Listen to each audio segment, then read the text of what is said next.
And then here is my sheet with the names of the bones. Okay, so it's a little bit hard to see the skeleton, but we're gonna go through our anatomy here. So we're gonna start on our cranium, and of our skull and our head, we have our frontal bone, parietal bones, and our occipital bone. We have our temporal bone here. We have our sphenoid and our ethmoid, and then we have our lacrimal.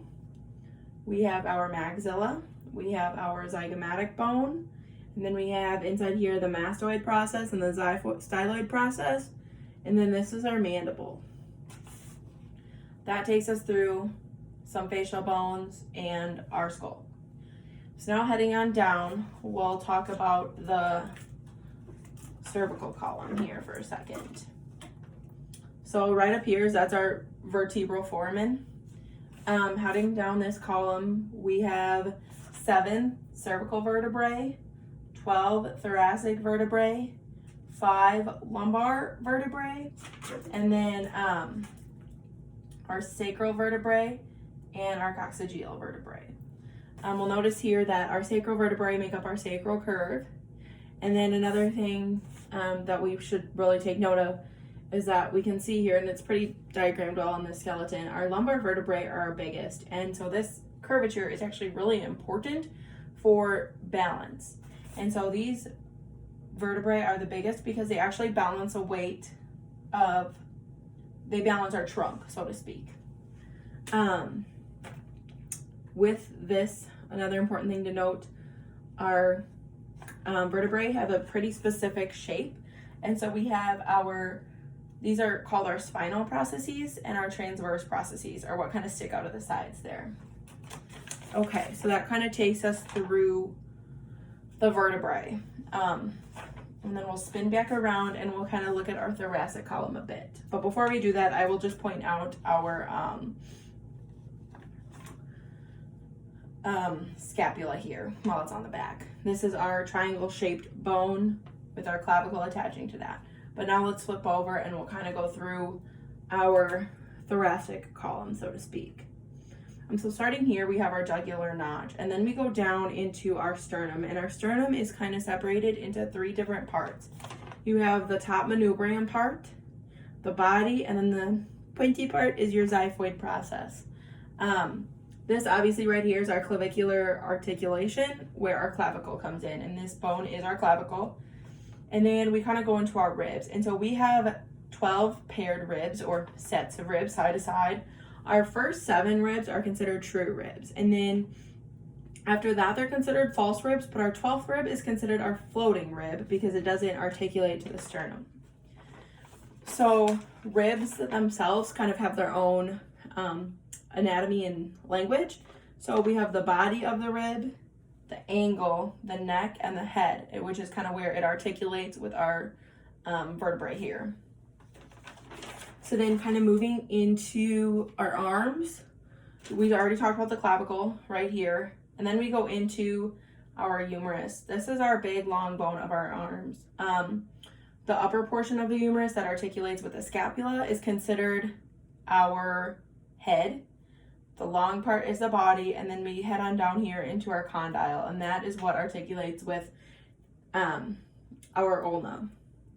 So of our lower arm, we have our radius and our ulna, and then we head into the carpus. And the carpus has 8 bones total, and they're labeled lateral to medial. So the proximal carpus bones are the scaphoid, the lunate, the triquetrium, and the pisiform. And then our distal carpus bones, meaning, farther away, our trapezium, our trapezoid, our capitate, and our hamate.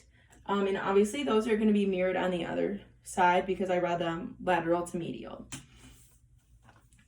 Next we have phalanges, and those are numbered 1 through 5. Again, the other side is mirrored. I apologize, not our phalanges, our metacarpals, number 1 through 5. And now let's head in to our pelvis for a minute here. So we talked about our sacrum and our coccyx, and then this is our ilium, this is our ischium, and then that's our pubis. This foramen right here is going to be our obturator foramen. and that takes care of our pelvis. And then we're gonna head on down, keep working distal, and we have our big leg bone, which is our femur. This is the head of our femur, and then down here we have our lateral epicondyle and medial epicondyle, and this is our patellar surface where our patella or kneecap sits. Going down into our lower leg,